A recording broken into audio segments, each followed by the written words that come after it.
Okay, in this next section, I'm going to describe the remaining principles. So in the sections leading up to this, we talked about 3 of the 8 principles of athletic movement. We talked about midline, how you're strong and balanced with your hands neutral on your midline. Talked about center of gravity control, a short lever length, and lowering your center of gravity to control. And those 2 things together make up physical advantage. And you always want to move in physical advantage. Now the 4th idea, or the 4th principle, is gathering. And what you're going to do when you gather is you're going to actually bring, in any kind of movement, you're going to establish physical advantage. Now with golf, you're actually using gravity to gather the ball to you, but anytime you're actually collecting it from somewhere else and bringing it in close into physical advantage, we call that gathering. So we're going to do some exercises that elaborate on that. It's a fairly simple concept. So what I'll go now to now is the next principle, and it's centripetal force. So with centripetal force, and the best way to describe it is with this throw. So Howie, you can actually just step back and I'll throw you the ball here. So what I'm doing, if I'm taking that first throw that we did, there's a ball falling, and it's falling in a vertical manner. I want to throw it horizontally. So what I have to do is I don't have to do anything, but I need to understand how I'm going to change this ball falling to going this way. Now in golf, the correlation is sequencing of your golf swing. The falling vertical ball is the same as my arm swing being vertical. The horizontal rotation of my body, that's the rotational component. If I'm going to hit a ball straight, I need to sync those up properly, because if my arms are too fast, the ball goes left. If my body's too fast, the ball goes right.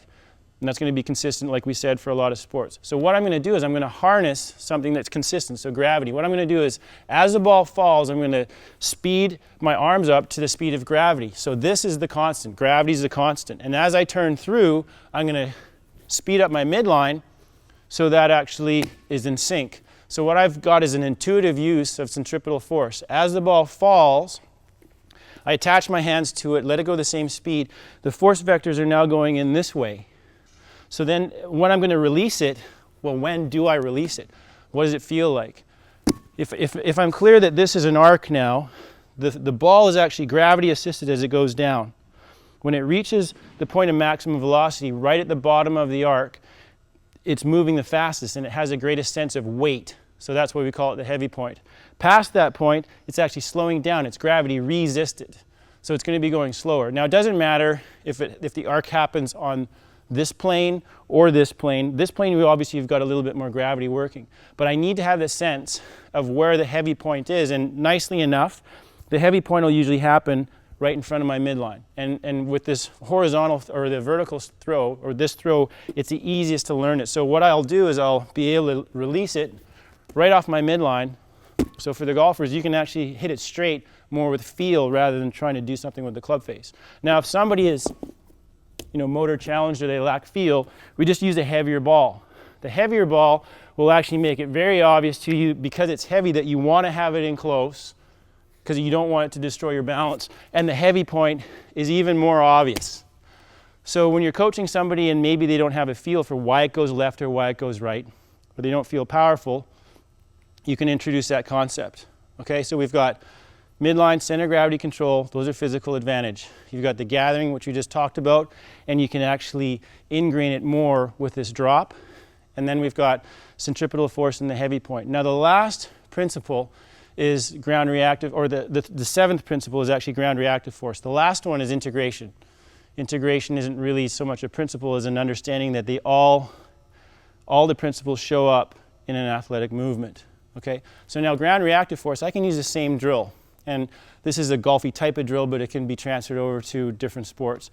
What I'm going to do is I'm going to gather the ball. I'm going to face this wall. And as I gather the ball, I'm going to use my legs to help me. If I don't use my legs, the throw looks like this. But if I use my legs and I've got all the principles coming together, I've got it on midline, I'm gaining physical advantage, right? I've got center of gravity control. I'm going to use my feet to turn. Right? I've got centripetal force happening because I'm rotating around an axis.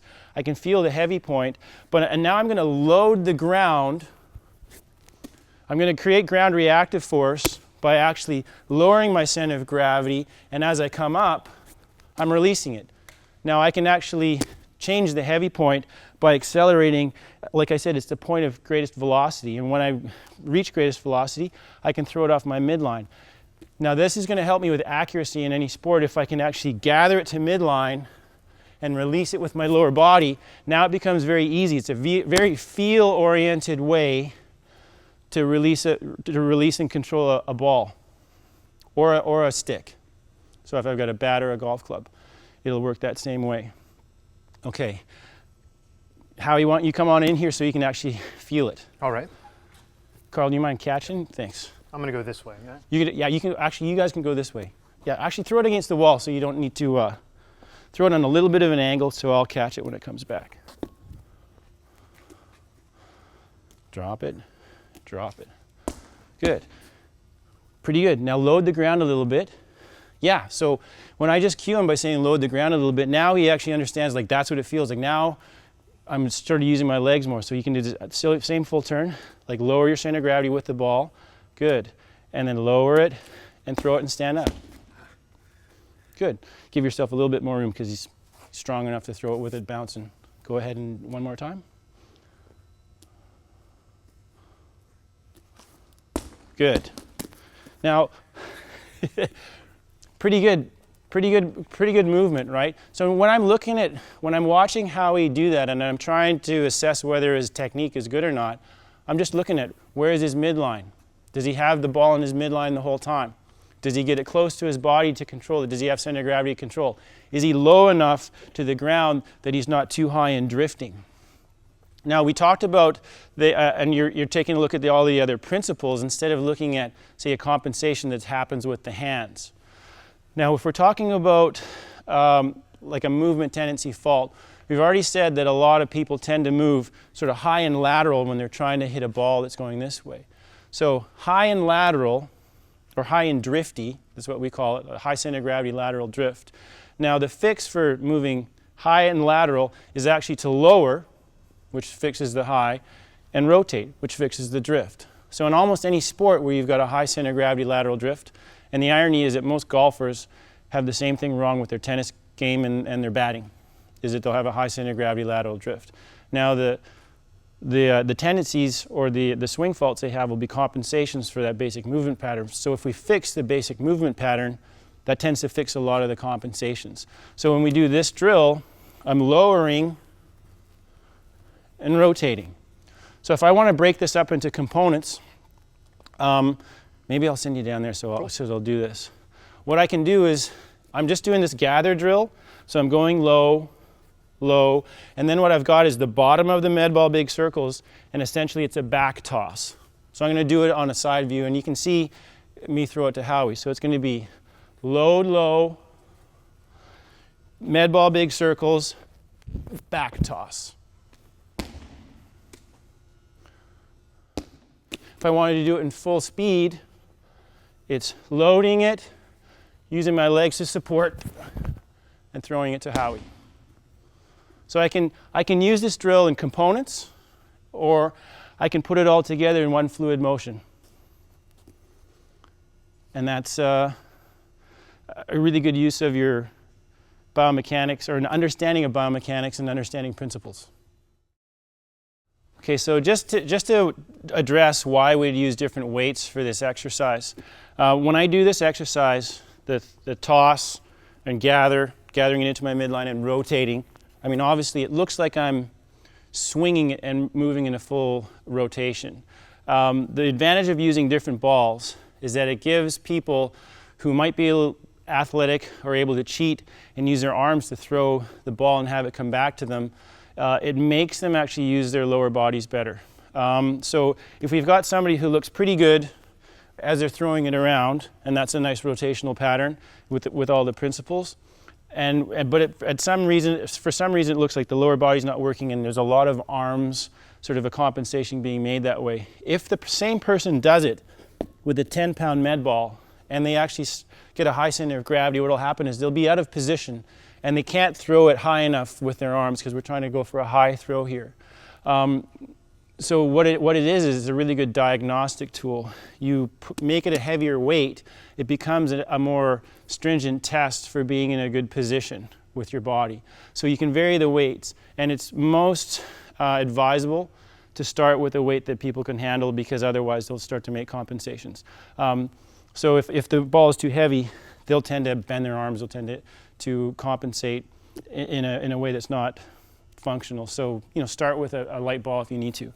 Okay, so now what we'd like to do is just introduce an exercise, and I just call it this is a drill that'll help you understand the concept of gathering physical advantage, like we talked about first off, and gathering the ball, and we just call it a one-arm throw. So I'll just demonstrate it like we talked about. So my tendency when working with kids and adults is to just describe something. This drill is using all the principles, so we'll just demo it and see, you know, how people can copy it. So similar to the chest pass, I'm going to throw it off the wall, but I'm just going to catch it, turn, fully load, and then throw it. How we can do it left-handed. I do it righty because I'm right-handed. Go ahead and try it. So yeah, start like this, just throw it, and if you're going to do it left-handed, catch and then throw.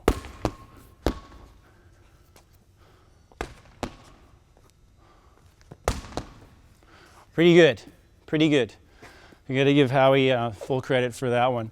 Now, when we do this with people in general, it turns into a little bit of a gong show, to say the least. There's several drills that we do in a one-wall scenario or two-wall scenario, but in this one, what we want to do is understand how to make it easy. Now, how we can do it, there's a lot of coordination in it. The certainty's not there. Give me just a couple more reps. Yeah, for sure.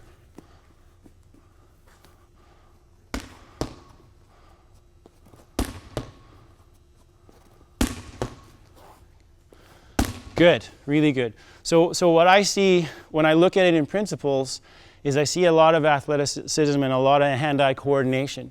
I mean, he makes it look pretty good, even though I think we can make it a little bit better, because when it comes, I'm not sure he's totally certain. He's not doing it with a sense of calm that that's gonna happen the same way every time, and that's important, right? Yeah, 100%. No, it's trusting that when you want a movement or something to be there, that it's going to be there, right, without a thought. So we go back to fundamentals. How do we break down this throw? I throw it off the wall, and what do? I have my hand low on my midline, so I have to make sure that I get myself in front so I can catch the ball on my midline, and I want to catch it above my center of gravity, right? So now what am I going to do? I've caught it here. I've arranged myself in front of it. Now what I'm going to do is, once I've got it in my hands, I put it right on my midline so I have center of gravity control. I lower. Now I rotate, so I'm fully loaded here. Step, step, so I'm actually lowering my center of gravity for control and then throwing it. So I have all the principles when I'm doing this. If the ball comes off and I catch it here, I'm making up for it with good eye-hand coordination. It's not in the principles. I'm not catching on my midline, so I can't establish center of gravity control. So it comes off. I've got midline. I get center of gravity control and physical advantage. I load the ground for power.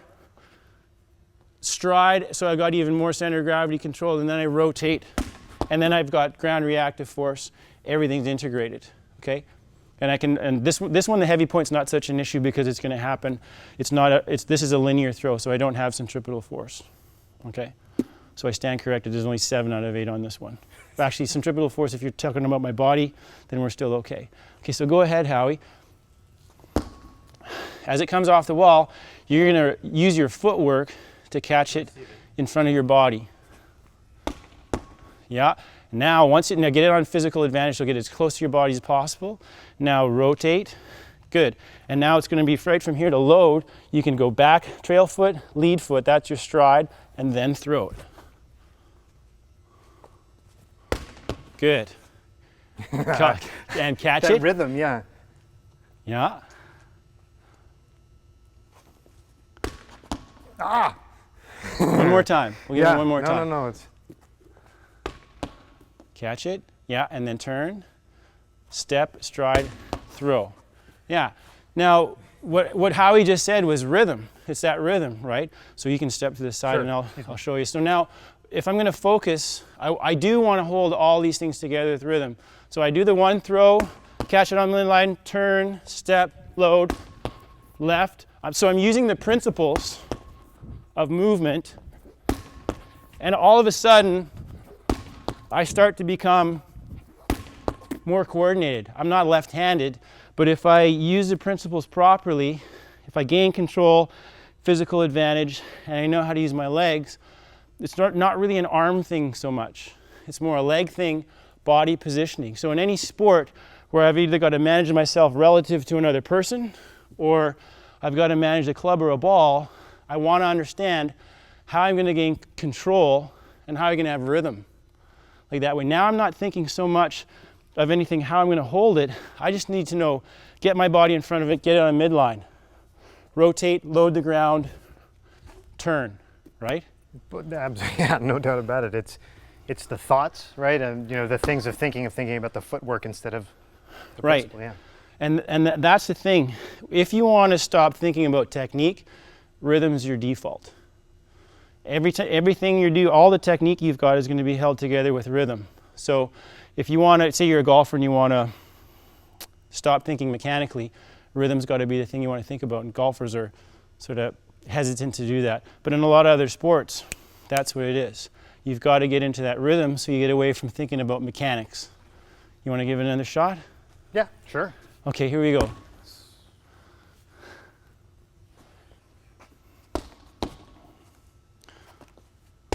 Good.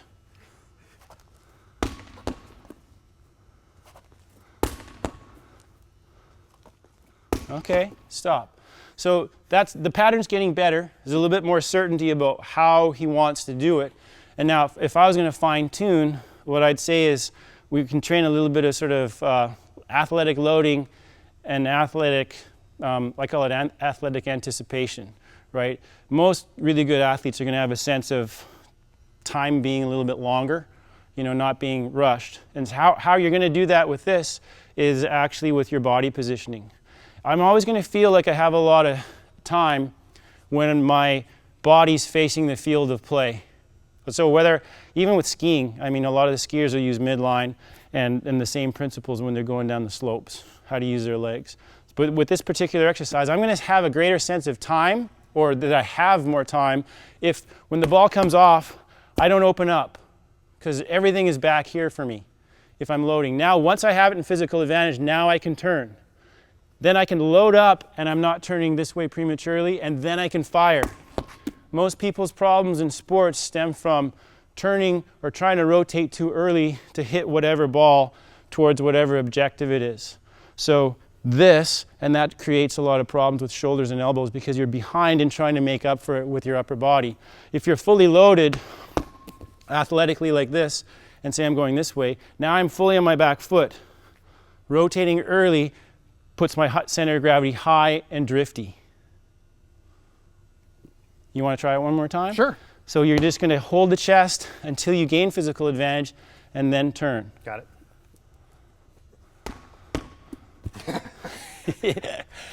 Yeah. Gather. Hold. Yeah. Good. And now I'll give him one more thing because he's thinking about a lot of stuff. Just go ahead and throw it one more time. Keep the shoulders square. Gather. Yeah. Put it on your midline. Mm-hmm. Now fully turn your shoulders all the way going back. So go into your leg action. That's it, full turn. Now take your stride. So back foot first. Little step. Forward towards the target? Yeah. So you're going to do this way and then that way. Got it. Little step, stride, and then throw. And the longer you hold off opening up, the more power you've got going that way. So it's lower stride and then rotate, and then you're still behind it. And that'll about do it for the rotational power with the last of the 8 fundamentals.